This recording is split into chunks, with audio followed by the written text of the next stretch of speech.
Chapter 5 Temples Distribution in Beijing Area.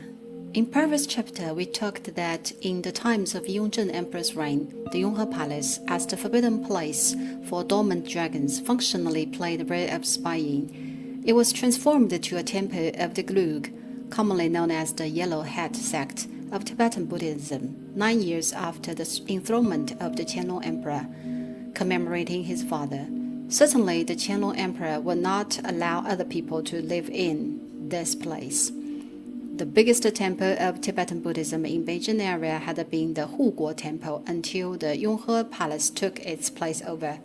The time shift of exuberant spring up of temples of Tibetan Buddhism in Beijing was after the establishment of the Qing dynasty, before which temples of Chinese Han Buddhism dominated. There were but few temples of Tibetan Buddhism in the Yuan and the Ming dynasties. But the initial appearance of temples in Beijing area was quite early, which was about 500 CE, the times of the northern Wei of the northern and southern dynasties, 420 to 589 CE. According to the historical books, there were over 20 temples in Beijing recorded existing during the northern and southern dynasties, from the northern Wei to the eastern Wei to be specific. For instance, today's Youshenjiao Temple in Tongzhou District, Tiankai Temple, Da'an Temple in Montfang District, and the Minzhong Temple. Where is the Minzhong Temple? It is called the Fayuan Temple nowadays, which was already there at that early time. There is an old saying in Beijing going like, Tanzhe Temple emerged prior to Beijing city. This was actually not true, as temples in great numbers had stood erect in Beijing before the appearance of Tanzhe Temple. The prosperous period of the temple's construction in Beijing area was very long, and it could be divided into two inconsecutive periods. And the forest of temples were built during these two periods. The first one was across the Liao, Jing, Yuan dynasties, of which the Liao dynasty 907 to 1125 CE was the most booming times. The Emperor Daozong of Liao dynasty was a fanatical of Buddhism. 3 magnificent editions of Tripitaka came into the historical stage during that times. The Kaibao edition of Tripitaka,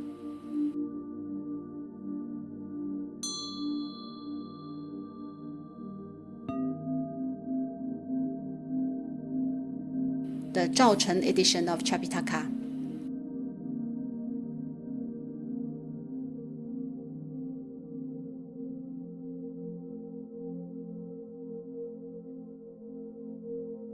the Khitan edition of Tripitaka,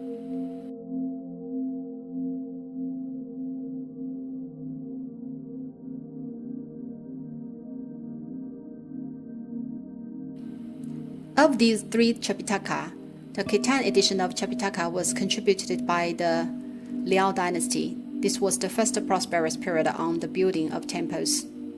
The second climax was mainly the Ming and the Qing dynasties. Temples built in the Qing dynasty were mainly the temples of Tibetan Buddhism. Putting aside the Yonghe Palace, the true climax of building of temples was in the mid-Ming dynasty, the times of the Wanli Emperor's reign, to be specific. Why did the building peak on temples in Beijing area take place in the Ming dynasty? It was in fact quite understandable. That was because the Ming dynasty was a dynasty holding the biggest number of eunuchs historically, which was close to 10,000. Eunuchs, imperial concubines, were both figures who were keen on building and repairing temples, especially the consort Dowager Li, billed as Jiulian Shengmu, literally the 9 Lotus goddess, who was the mother of the Wanli Emperor. Regarding the consort Dowager Li, according to the record of imperial concubines' history of the Ming dynasty, it said, she worshipped Buddhism greatly and funded a huge amount of money to build temples and monasteries.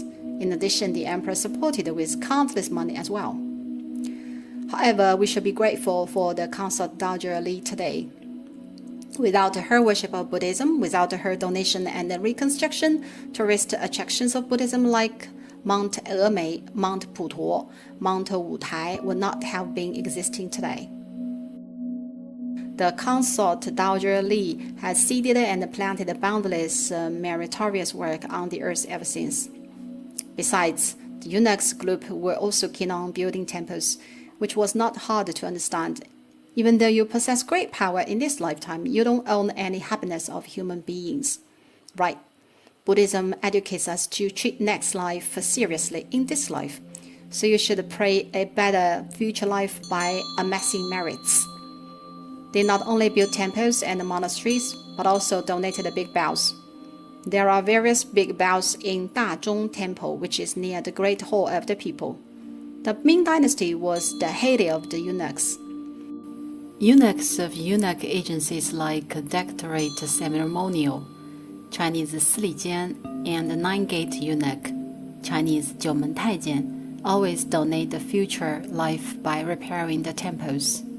At the front gate of the Yonghe Hall, number 17 on layout, the main hall of the Yonghe Palace, stands a bronze statue of Mount Smelu, which was donated by Fen Bao, senior eunuch, seal holding director, Dectorate Ceremonial, 司礼监掌印大太监, during the reign of the Wanli Emperor. How many temples were constructed and repaired in Beijing area? Can you imagine the huge number? Over 300 in Mount West area alone. There was a popular poem ever going as follows. 370 temples were standing in Mount West, and they were all built by eunuchs during the reign of the Zhengde Emperor of the Ming Dynasty.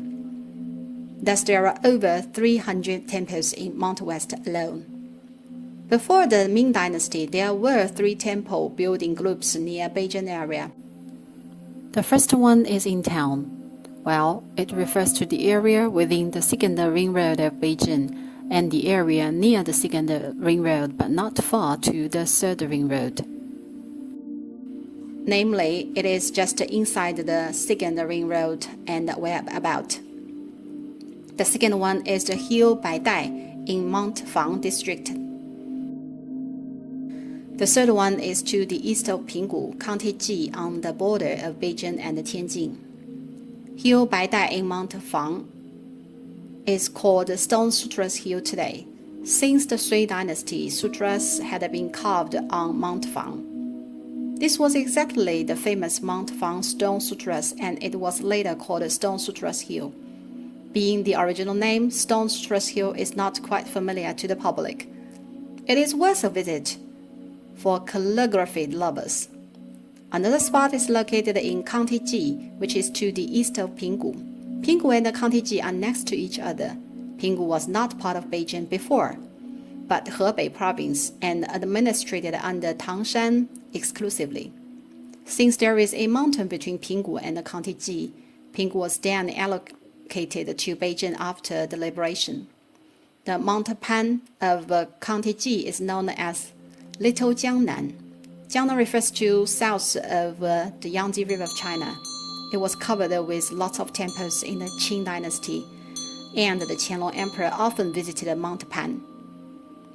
He was visiting County Ji every summer during a certain period. Mount Fang and Pinggu were left uncultivated in the mid-late Ming Dynasty. Temples building in Beijing mainly took place in downtown in Beijing and Mount West. Why? Because it was convenient. Building temples is for worshipping Buddha in reverence, so the transportation should be of convenience. By the end of the Ming Dynasty, the number of temples erected and repaired in Beijing was as many as 700. Small-sized temples were cleaned up during the Qing Dynasty, and here was still over 300 recorded during the reign of the Qianlong Emperor. Mr. Liang Sichen ever said, "There has ever been one temple risen from each inch of the land of Beijing city." It was until the Qing Dynasty when temples of Tibetan Buddhism appeared in Beijing on a larger scale, but the Ming Dynasty was the starting time. For instance, Zhengjue Temple, Daxinglong Temple, Danenren Temple. There were even more in the Qing dynasty, but mysteriously it remained a fixed ratio all the time. The number of temples of Tibetan Buddhism and lamas were kept equal to the total number of temples and monks respectively in Beijing area throughout the Qing dynasty since its beginning. In other words, the ratio of Tibetan Buddhism to Chinese Buddhism was 1 versus 3 all the time. The Yonghe Palace was grandly built in the Qing dynasty, and another 30 temples and monasteries like the Xihuang Temple, Songzhu Temple, Mahakala Temple during the reign of the Shunzhi Emperor. According to the records of collected statutes of the Great Qing Dynasty, Chinese 大清会典, for over 200 years of the Qing Dynasty, 80,000 temples and monasteries had been erected, a quarter of which were Lama temples with total number over 20,000. It was probably a pre-stipulated ratio. Apart from the long construction time and a large geographical scope, what are the other characteristics of the temples in Beijing area? It goes without saying that they are of top rank, juicy political flavor and a supreme political positioning. Which Buddhism sects and which temple styles were to build in Beijing depended on the position of the Buddhist sects and the support from the reigning emperor. After all, Beijing had been served as the capital for quite a few dynasties. Hence, one can tell which Buddhist sect was presently favored by the temple style. The Yuan, Ming, Qing dynasties supported different sects of Tibetan Buddhism, so the temples built in Beijing were different accordingly. The Yuan dynasty supported the Shakya sect of Tibetan Buddhism. The Ming dynasty supported the Kagyu sect of Tibetan Buddhism. The Qing dynasty supported the Geluga sect of Tibetan Buddhism. That said, these dynasties supported the striped sect, Shakya sect, the white sect, Kagyu sect, and the yellow head sect, Geluga sect, respectively. I have articulated in details regarding these different sects in my other course of the Tibetan Buddhism, and thus will not go further here.